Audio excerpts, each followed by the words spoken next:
ओम विष्णवे नमः। आप सभी को चैत्र मास की कृष्ण पक्ष की पाप मोचनी एकादशी की हार्दिक शुभकामनाएं। भगवान श्री हरि विष्णु और माँ लक्ष्मी की कृपा सदैव आप और आपके समस्त परिवार पर बनी रहे। पाप मोचनी एकादशी व्रत की कथा। फाल्गुन मास के शुक्ल पक्ष की एकादशी का महात्म्य जानने के बाद अर्जुन ने भगवान श्री कृष्ण से कहा, हे मधुसूदन, आपने फाल्गुन मास के शुक्ल पक्ष की एकादशी अर्थात आमलकी एकादशी के बारे में विस्तार पूर्वक मुझे बतलाया। अब चैत्र मास के कृष्ण पक्ष की एकादशी का क्या नाम है तथा उसकी विधि क्या है, कृपा करके आप मेरी बढ़ती हुई जिज्ञासा को शांत कीजिए। भगवान श्री कृष्ण ने कहा, हे अर्जुन, चैत्र मास के कृष्ण पक्ष की एकादशी को पाप मोचनी एकादशी के नाम से जाना जाता है। एक बार की बात है, पृथ्वीपति राजा मानधाता ने लोमश ऋषि से यही प्रश्न किया था जो तुमने मुझसे किया है। अतः जो कुछ भी ऋषि लोमस ने राजा मानधाता को बतलाया वही मैं तुमसे कह रहा हूँ। तुम ध्यानपूर्वक सुनो। राजा मानधाता ने धर्म के गुह्यतम रहस्यों के ज्ञाता महर्षि लोमस से पूछा, हे ऋषि श्रेष्ठ, मनुष्य के पापों का मोचन किस प्रकार संभव है? कृपा कर कोई ऐसा सरल उपाय बताएं जिससे सभी को सहज ही पापों से छुटकारा मिल जाए। तब महर्षि लोमश ने कहा, हे नृपति, चैत्र मास के कृष्ण पक्ष की एकादशी का नाम पापमोचनी एकादशी है। उसके व्रत के प्रभाव से मनुष्यों के अनेकों पाप नष्ट हो जाते हैं। मैं तुम्हें इस व्रत की कथा सुनाता हूँ, तुम ध्यानपूर्वक श्रवण करो। प्राचीन समय की बात है, चैत्ररथ नामक एक वन था। उसमें अप्सराएं किन्नरों के साथ विहार किया करती थी। वहाँ सदैव वसंत का मौसम रहा करता था, अर्थात उस जगह सदा नाना प्रकार के पुष्प खिले रहते थे। कभी गंधर्व कन्याएं विहार करती थीं तो कभी देवेंद्र अन्य देवताओं के साथ क्रीड़ा किया करते थे। उसी वन में मेधावी नाम के एक ऋषि भी तपस्या में लीन रहते थे। मेधावी ऋषि भगवान शिव के भक्त थे। एक दिन मंजुघोषा नामक एक अप्सरा ने उनको मोहित कर उनकी निकटता का लाभ उठाने की चेष्टा की और इसके लिए वह कुछ दूरी पर बैठकर वीणा बजाकर मधुर स्वर में गाने लगी। उसी समय शिव भक्त महर्षि मेधावी को कामदेव भी जीतने का प्रयास करने लगे। कामदेव ने उस सुंदर अप्सरा के भ्रू अर्थात भौहों का धनुष बनाया, कटाक्ष को उसकी प्रत्यंचा बनाई और उसके नेत्रों को मंजुघोषा अप्सरा का सेनापति बनाया। इस तरह कामदेव अपने शत्रु भक्त को जीतने को तैयार हुआ। उस समय महर्षि मेधावी भी युवावस्था में थे और काफी हृष्टपुष्ट थे। उन्होंने यज्ञोपवीत तथा दंड धारण कर रखा था और वे दूसरे कामदेव के समान प्रतीत हो रहे थे। उस मुनि को देखकर कामदेव के वश में हुई मंजुघोषा ने धीरे धीरे मधुर वाणी से वीणा पर गायन शुरू किया तो महर्षि मेधावी भी मंजुघोषा के मधुर गाने पर तथा उसके सौंदर्य पर मोहित हो गए। वह अप्सरा मेधावी मुनि को कामदेव से पीड़ित जानकर उनसे आलिंगन करने लगी। महर्षि मेधावी उसके सौंदर्य पर मोहित होकर शिव रहस्य को भूल गए और काम के वशीभूत होकर उसके साथ रमण करने लगे। काम के वशीभूत होने के कारण मुनि को उस समय दिन रात का कुछ भी ज्ञान न रहा और काफी समय तक वे रमण करते रहे। तदुपरांत मंजुघोषा उस मुनि से बोली, हे ऋषिवर, अब मुझे बहुत समय हो गया है, अतः स्वर्ग जाने की आज्ञा दीजिए। अप्सरा की बात सुनकर ऋषि ने कहा, हे मोहिनी, संध्या को तो आई हो, प्रातःकाल होने पर चली जाना। ऋषि के ऐसे वचनों को सुनकर अप्सरा उनके साथ रमण करने लगी। इसी प्रकार दोनों ने साथ साथ बहुत समय बिताया।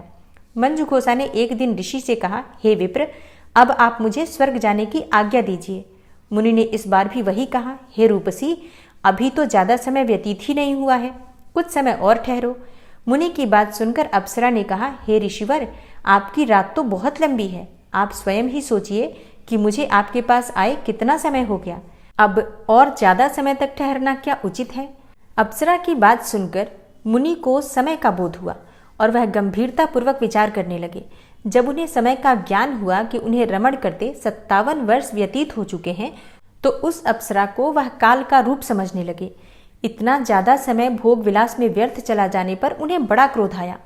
अब वह भयंकर क्रोध में जलते हुए उस तप नाश करने वाली अप्सरा की तरफ भ्रिकुटी तान कर देखने लगे। क्रोध से उनके अधर कांपने लगे और इंद्रियां बेकाबू होने लगी। क्रोध से थरथराते स्वर में मुनि ने उस अप्सरा से कहा, मेरे तप को नष्ट करने वाली दुष्टा, तू महापापिन और बहुत ही दुराचारणी है, तुझ पर धिक्कार है। अब तू मेरे श्राप से पिशाचनी बन जा। मुनि के क्रोध युक्त श्राप से वह अप्सरा पिशाचनी बन गई।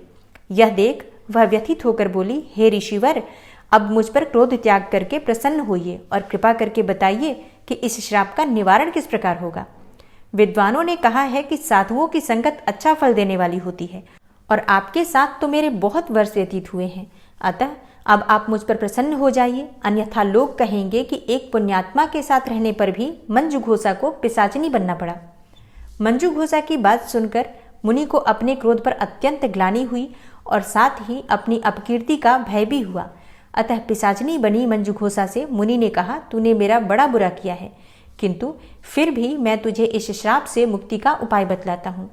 चैत्र मास के कृष्ण पक्ष की जो एकादशी है उसका नाम पाप मोचनी है। उस एकादशी का उपवास करने से तेरी पिशाचिनी की देह से मुक्ति हो जाएगी।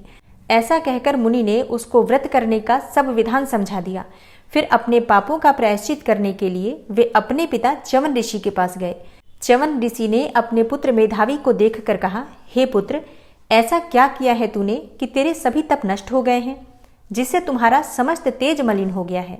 मेधावी मुनि ने लज्जा से अपना सिर झुकाकर कहा, हे पिताश्री, मैंने एक अप्सरा से रमण करके बहुत बड़ा पाप किया है।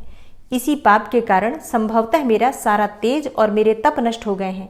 कृपा करके आप इस पाप से छूटने का उपाय बतलाइए।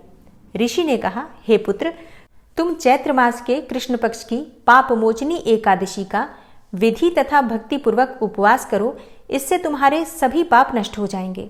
अपने पिता च्यवन ऋषि के वचनों को सुनकर मेधावी मुनि ने पापमोचनी एकादशी का विधि पूर्वक व्रत किया। उसके प्रभाव से उनके सभी पाप नष्ट हो गए।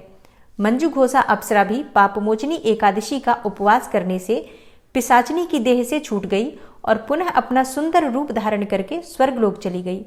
लोमस मुनि ने कहा, हे राजन, इस पापमोचनी एकादशी के प्रभाव से समस्त पाप नष्ट हो जाते हैं। इस एकादशी की कथा के श्रवण और पठन से 1000 गौदान का फल प्राप्त होता है। इस उपवास के करने से ब्रह्म हत्या करने वाले, स्वर्ण चुराने वाले, मद्यपान करने वाले, अगम्यागमन करने वाले आदि भयंकर पाप भी नष्ट हो जाते हैं और अंत में स्वर्गलोक की प्राप्ति होती है। और अब जानते हैं एकादशी व्रत के शुभ मुहूर्त के बारे में।